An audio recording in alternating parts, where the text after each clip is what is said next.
الحمد لله الذي أنزل على عبده الكتاب ولم يجعل له عوجا ونشهد أن لا إله إلا الله وحده لا شريك له ونشهد أن سيدنا محمدا عبده ورسوله أما بعد فأعوذ بالله من الشيطان الرجيم بسم الله الرحمن الرحيم قد أفلح من تزكى أو كما قال النبي صلى الله عليه وسلم لا يؤمن أحدكم حتى أكون أحب إليه من والده وولده والناس أجمعين كما قال الله تبارك وتعالى في شان حبيبه إن الله وملائكته يصلون على النبي يا أيها الذين آمنوا صلوا عليه وسلموا تسليما اللهم صل على سيدنا ومولانا محمد وبارك وسلم علیہ۔ تمام اب آپ میرے ساتھ مل کر درود شریف پڑھیں۔ الصلاۃ والسلام علیک یا رسول اللہ، الصلاۃ والسلام علیک یا نبی اللہ وعلی آلک واصحابک یا خاتم النبیین۔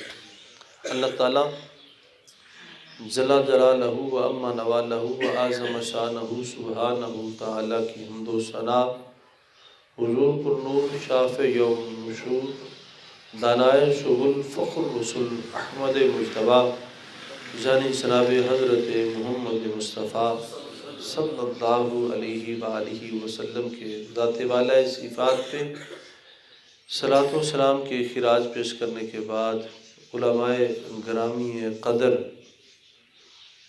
اور تمام معزز محترم معتبر سامعین و حاضرین و ناظرین، بحمداللہ دل باغ باغ ہے آپ کے اس پر رونق اور باذوق اس محفل اور بزم کو دیکھ کر۔ اگر آپ کا ایک ایک کر کے بھی نام لوں، دل تو چاہ رہا ہے کہ باقاعدہ آپ کے ایک ایک نام کی اناؤنس کی جائے، لیکن چونکہ ذرا وقت کے پیش نظر میرے لیے آپ سبھی قابل احترام ہیں۔ ماشاءاللہ تمام مالک صاحبان بحمداللہ اس وقت بڑے پروقار اور بارونق چہروں کے ساتھ سنت جناب سید المرسلین صلی اللہ علیہ وآلہ وسلم کو چہروں پہ سجائے ہوئے بیٹھے ہیں۔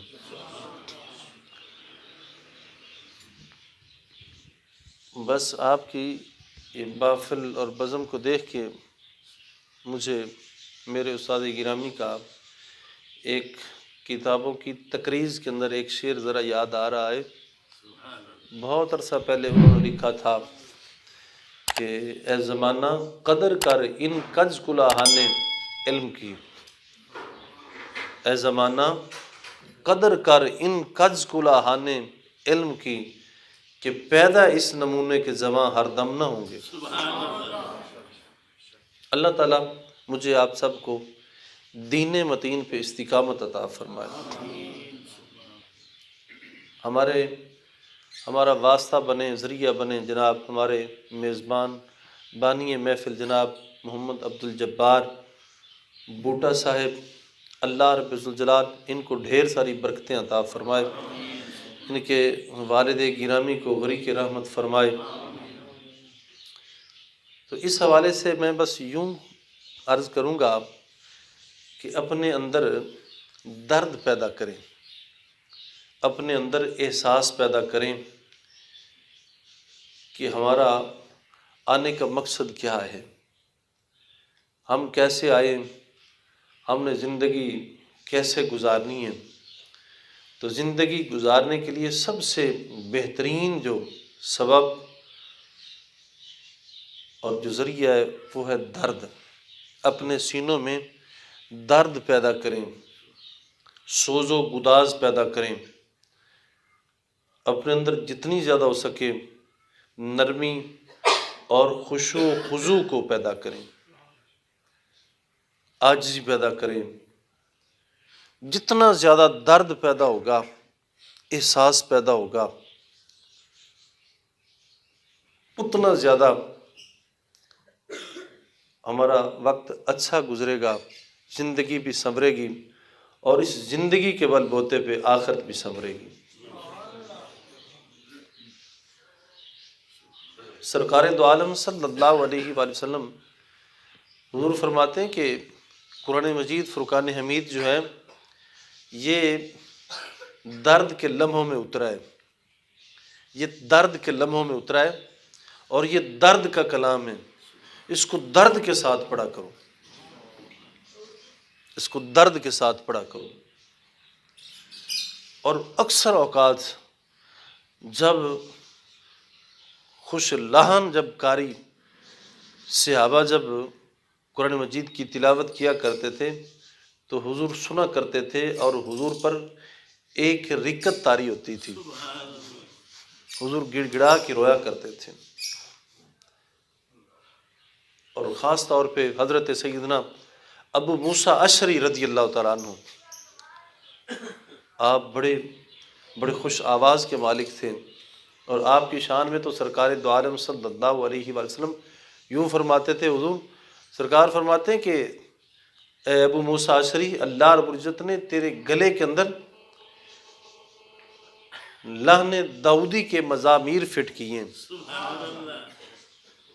کہ وہ جو ان کی اللہ رب العزت نے جو ان کو جو آوازیں عطا کی تھیں، وہ موسیقی کے وہ ساؤنڈ اور وہ ہتھیار جو تھے وہ اللہ رب العزت نے تیرے گلے کے اندر فٹ کر دیے۔ اور بڑا معروف ہے کہ ایک مرتبہ آپ قرآن مجید پڑھ رہے تھے، تلاوت کر رہے تھے، تو بزرگ فرماتے ہیں کہ سرکار دیوار کے دوسرے کنارے پہ کھڑے ہیں اور حضرت ابو موسیٰ اشعری تلاوت کر رہے ہیں، تو 3 گھنٹے تک حضور ان کی آواز کو تلاوت کو سن کے 3 گھنٹے تک حضور دھاڑے مار مار کے روتے رہے۔ یہ کیفیت ہماری بننی چاہیے، یہ درد ہمارے سینوں میں پیدا ہونا چاہیے۔ بحمدللہ محافل تو ہم ہر روز سنتے ہیں، محفلوں میں ہم ہر روز جاتے ہیں، تو محفل بھی نام ہے درد کا، احساس کا، کہ ہم ایک بار آئیں تو ہمیں فکر پڑ جائے، ہمیں فکر لگ جائے کہ ہمارے جینے کا مقصد کیا ہے، ہم جئیں تو کس کے لیے، مریں تو کس کے لیے۔ اور جب یہی احساس پیدا ہو گیا، یہی فکر پیدا ہوگی، تو انشاءاللہ زندگی جو ہے وہ کام کی بن جائے گی۔ قد افلح من تزکا، تحقیق وہ بندہ کامیاب ہو گیا جس بندے نے اپنا تزکیہ کر لیا، جس نے اپنی پاکیزگی کر لی، جس نے اپنے اندر کو صاف کر لیا، جس کا من پاک ہو گیا، وہ کامیاب ہو گیا۔ اس وقت ہمارے دائیں بائیں ارد گرد اگر ہم دیکھیں نا، ہر بندہ اس بھیڑ میں، رش میں، اس سپیڈ میں، دوڑ میں لگا ہوا ہے کہ مجھے کامیابی چاہیے، میں کسی طریقے سے کامیاب ہو جاؤں۔ اور زندگی کے مختلف جو شعبے ہیں، ہمارے کاروبار کے ذریعے ہیں، ہر کاروبار کا ہر ذریعہ اور ہر شعبہ اس کا، چاہے کوئی بندہ بھی جس شعبے کے ساتھ بھی اس کا کوئی تعلق ہے، وہ کاروبار میں مصروف ہے، کسی کا کوئی کاروبار ہے، کسی کا کوئی کاروبار ہے، تو سونے سے لے کے لوہے تک اگر آ جائیں، کوئی کسی کا لوہے کا کام ہے، تانبے کا کام ہے، سونے کا کام ہے، جس کا کوئی بھی کام ہے، وہ ہر بندہ اس وقت یہ سمجھتا ہے کہ اگر میں اس کام میں اگر پیسہ ڈھیر سارا کما لوں یا اس کو اگر عبور کر جاؤں تو میں کامیاب ہو جاؤں گا۔ یعنی ہر بندے کی ترقی کا معیار بھی الگ الگ ہے، ترقی کا، کامیابی کا معیار بھی الگ الگ ہے، کہ وہ کامیابی ہر بندہ یہ سمجھتا ہے کہ میں یہ کاروبار جس کو میں لگا ہوا ہوں، اگر یہ کام میرے پاس کافی سارا آ جائے اور اس میں اگر آگے نکل جاؤں تو میں کامیاب ہو جاؤں گا۔ ہر بندے کا یہ معیار بھی الگ الگ ہے، سبھی کا معیار بھی ایک نہیں ہے۔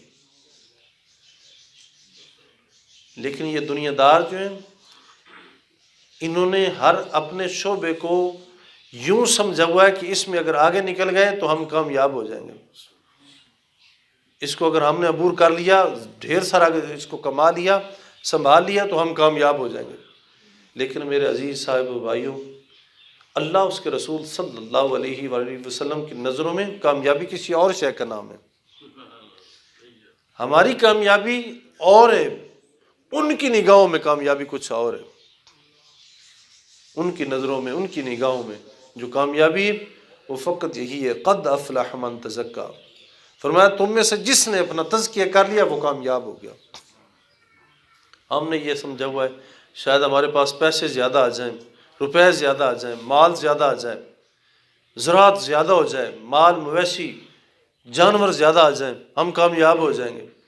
لیکن ان کی نظروں میں فرمایا تم میں سے جس نے اپنا تزکیہ کر لیا وہ کامیاب ہو گیا۔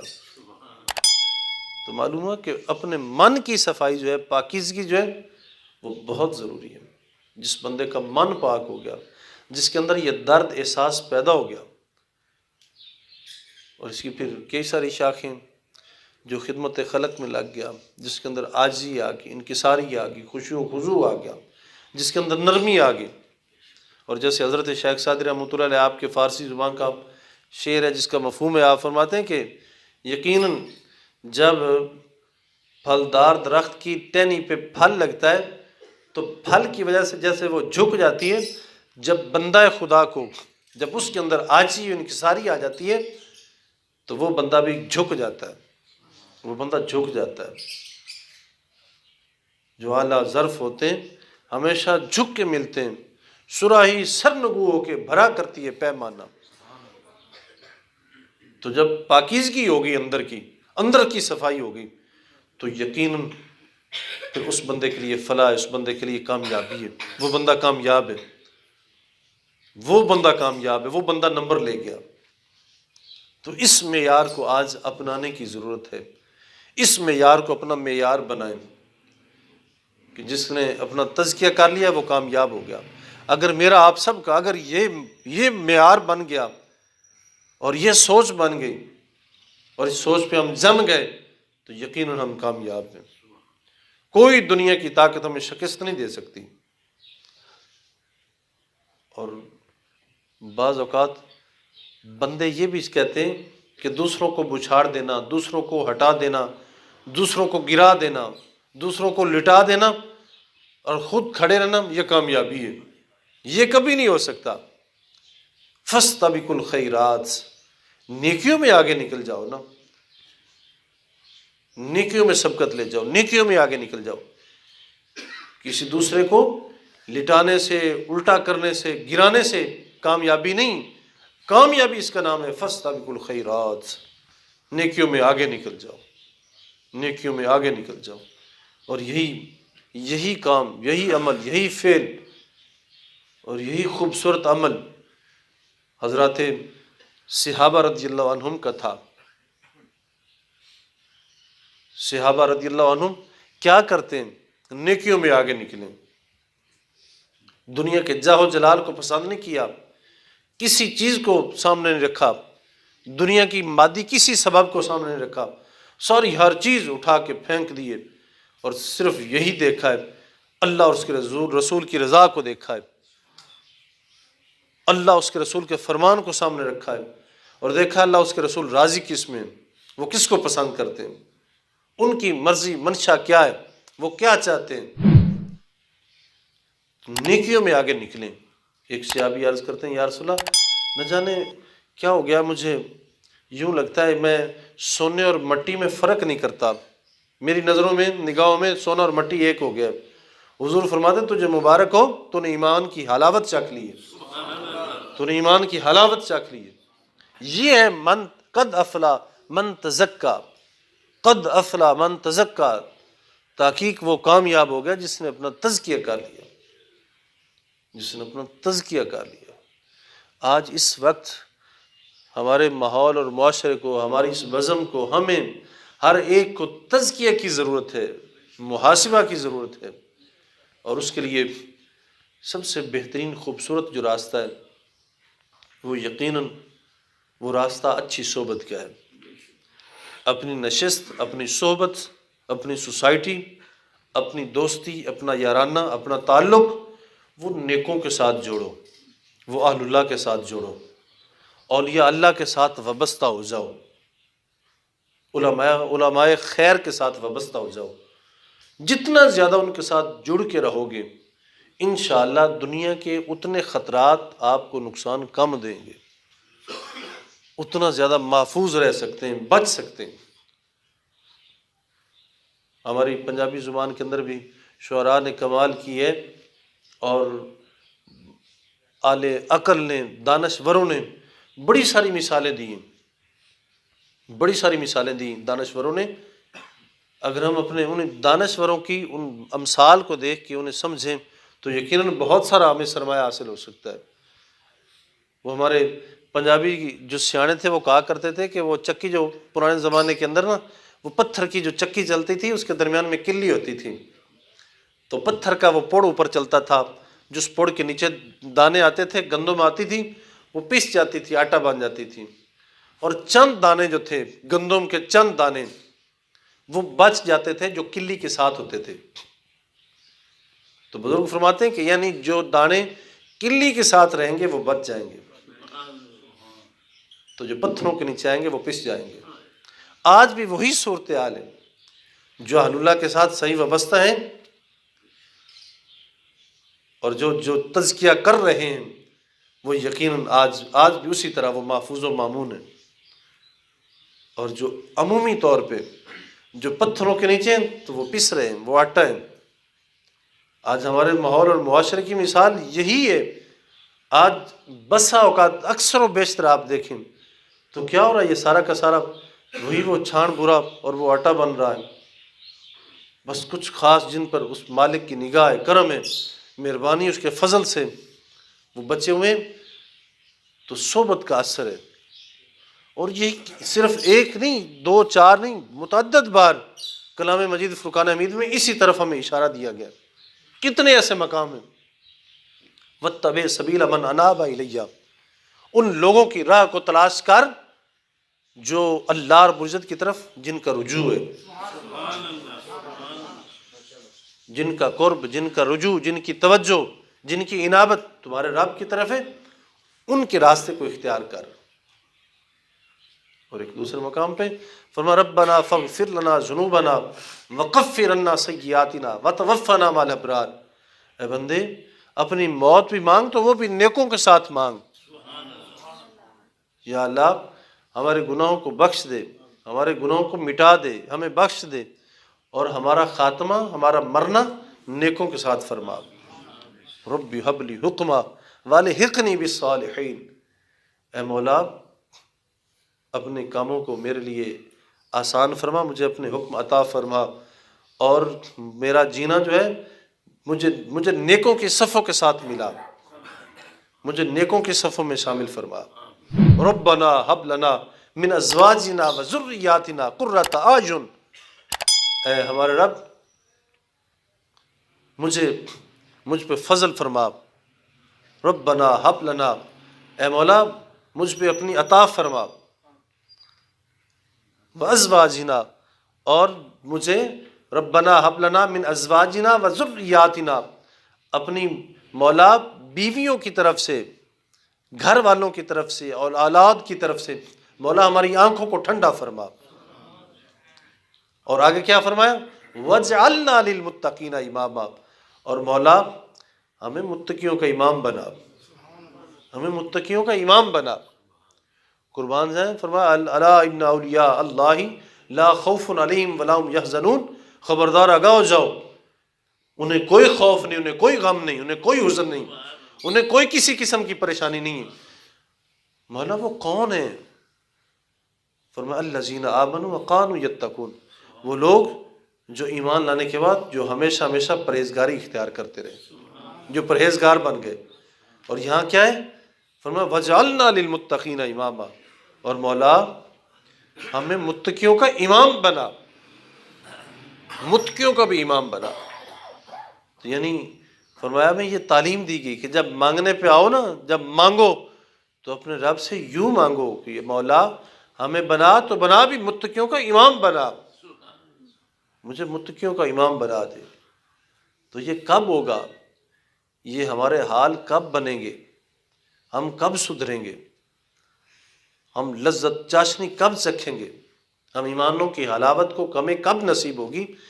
جب ہمارا تزکیہ ہوگا، جب ہمارے اندر کی پاکیزگی ہوگی۔ اور یقیناً جب من صاف ہوتا ہے، من پاک ہوتے ہیں، تو خود بخود جو ہے پھر اللہ رب العزت کا فضل ہوتا ہے، اس کی انوار و تجلیات براہ راست پھر بندے کے من میں اترتی ہیں۔ بندہ پھر نیکی کرتا ہے تو اس کو لذت محسوس ہوتی ہے، گناہ سے بندہ ڈرتا ہے، پرہیز کرتا ہے، اور نیکیوں کی وجہ سے وہ خوش ہوتا ہے، اس کا دل باغ رہتا ہے، پھر اس کا دل کرتا ہے میں نیکیوں میں اور آگے نکلوں، میں نیکیوں میں آگے بڑھوں، جب بندے کا من پاک ہوتا ہے۔ اور حضرت علامہ مولانا جلال الدین رومی رحمۃ اللہ علیہ، آپ نے تو بڑی کمال کی ہے، آپ نے ایک حکایت لکھی، بڑی خوبصورت حکایت آپ نے لکھی مثنوی شریف کے اندر۔ آپ فرماتے ہیں کہ ایک مرتبہ رومیوں اور چینیوں کا آپس میں مناظرہ مقابلہ ہو گیا، مباحثہ ہو گیا۔ چینی کہنے لگے کہ ہم بہت بڑے کاریگر ہیں، رومی کہتے ہیں ہم بہت بڑے کاریگر ہیں۔ دونوں کے اندر جب یہ مباحثہ بات چھڑ گئی، درمیان میں کوئی بندے آئے، انہوں نے کہا بھئی ہم آپ کا فیصلہ کرتے ہیں، کوئی تاریخ مقرر کر لو، آپ کی بھی کاریگری جو ہے وہ دیکھتے ہیں، ان کی بھی کاریگری جو ہے وہ بھی دیکھتے ہیں۔ تو دونوں کے اندر ایک تاریخ طے کر دی گئی، اور دونوں کو لگا دیا گیا کہ دونوں ملک اپنی اپنی دیواریں بناؤ، درمیان میں ایک پردہ ایک حائل کر دیا گیا۔ رومی بھی وہ بھی ایک دیوار کو شروع ہو گئے، چینی بھی ایک دیوار کو شروع ہو گئے، دونوں ملکوں نے ایک ایک دیوار تیار کی۔ ان کے لیے ایک ٹائم مقرر کر دیا گیا، فلاں فیصلے کا دن ہے، اس دن جس ملک کی دیوار زیادہ خوبصورت ہوئی اس ملک کو جو ہے وہ انعام ملے گا۔ تو یہ تاریخ مقرر ہوگی، درمیان میں پردہ حائل ہو گیا، رومی بھی شروع ہو گئے، چینی بھی شروع ہو گئے۔ جب رومیوں نے دیوار بنا لی، اس کو پلستر وغیرہ کر لیا، تو انہوں نے یہ کام شروع کر دیا کہ صرف ریگ مار کے ساتھ اس دیوار کو صاف کرنا شروع کر دیا۔ اور جو چینی تھے انہوں نے مختلف قسم کی بڑی قیمتی سے قیمتی انہوں نے کاریگری کے ساتھ وہ اپنا مینا کاری شروع کر دی، بیل بوٹے اوپر بنانے سنوارنے شروع کر دیے۔ فرماتے ہیں آپ کہ جب وہ فیصلے کا دن آیا نا، تو چینیوں نے بڑی خوبصورت دیوار بنائی تھی، بڑے بیل بوٹے اوپر بنائے تھے۔ تو جب پردہ ہٹایا گیا، پردہ ہٹا کے جج جو تھے وہ سارے بیٹھ گئے فیصلہ کرنے والے، تو کیا ہوا کہ چینیوں کی جتنی بھی دیوار تھی ساری وہ خوبصورت مینا کاری کی، رومیوں نے اپنی دیوار کو اتنا صاف کیا تھا، اتنا شفاف کیا تھا، اور اس کو رگڑ رگڑ کے مانج کے اتنا صاف کر دیا تھا کہ وہ بالکل شیشے کی طرح ہو گئی تھی۔ چینیوں کی جتنی مینا کاری تھی وہ رومیوں کی دیوار کے اندر وہ جو شیشے کی طرح بن چکی تھی، اس کا عکس اس کے اندر اتر آیا، اس کا عکس سارا اس کے اندر اتر آیا۔ حالانکہ کاریگری زیادہ چینیوں کی تھی، مینا کاری ان کی تھی، بیل بوٹے ان کے تھے، لیکن انہوں نے صرف دیوار سادہ تھی، صاف اتنی کی تھی کہ اس کا سارا پرچھاواں عکس جو تھا وہ اس کے اندر اتر آیا۔ تو بالآخر ججوں نے یہ فیصلہ کیا کہ جو فتح ہے، جو جیت ہے، وہ چینیوں کی نہیں، وہ رومیوں کی ہے۔ آپ حضرت نے جو حضرت علامہ جلال الدین رومی رحمۃ اللہ علیہ، آپ نے یہ جو مثال دی ہے تو بہت پتے کی دی ہے۔ آپ فرماتے ہیں چاہے قیمت ان کی زیادہ تھی، لیکن جو صفائی انہوں نے کی ہے نا، دیوار سادہ تھی لیکن صفائی اس قدر تھی کہ اس کا عکس اس کے اندر آ گیا۔ تو معلوم ہوا کہ انعام کے حقدار یہ ٹھہرے اس لیے کہ ان کی صفائی اتنی تھی سادگی لیکن صفائی بہت تھی۔ تو آج ضرورت یہ ہے، آپ نے اس بات کی طرف اشارہ کیا، یہی بات سمجھائیے، اسی موضوع کو مضمون کو آپ نے سمجھایا۔ حضرت شیخ کامل ہیں، اور آپ نے یہ دکھتی رگ پہ ہاتھ اس لیے رکھا کہ اے بندہ مومن، اے بندہ خدا، اپنے من کو یوں صاف اور پاک کر لے کہ تیرا اندر اتنا ستھرا ہو جائے کہ پھر اس مالک کی جو اس کا فضل اور اس کی تجلیات جو ہیں وہ براہ راست تیرے سینے کے اندر اتر آئیں۔ اب تو وہ فرمایا نا کہ اب تو اب تو ہر سمت کھلے ہیں تیری یادوں کے گلاب، دل کے ویرانے میں یہ بات کہاں تھی پہلے، اب تو خلوت ہو گئی، اب تو آجا، اب تو آجا، اب تو آجا، اب تو خلوت ہو گئی، اپنے سینوں کو اندر کو یوں صاف کر لو، پاک کر لو، تو انشاءاللہ اس کا فضل، اس کے تجلیات، اس کے انوارات خود بخود جو ہے وہ اندر منقش ہوں گے، وہ اتریں گے۔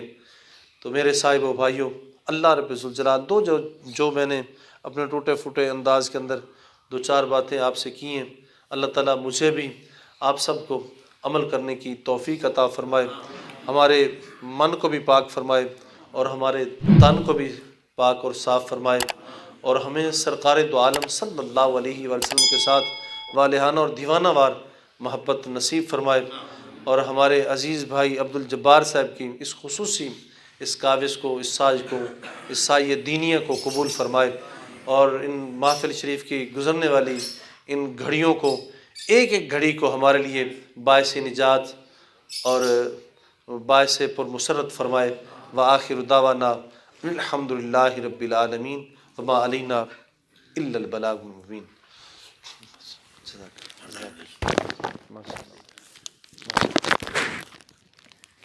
سلام پڑھنے دیں۔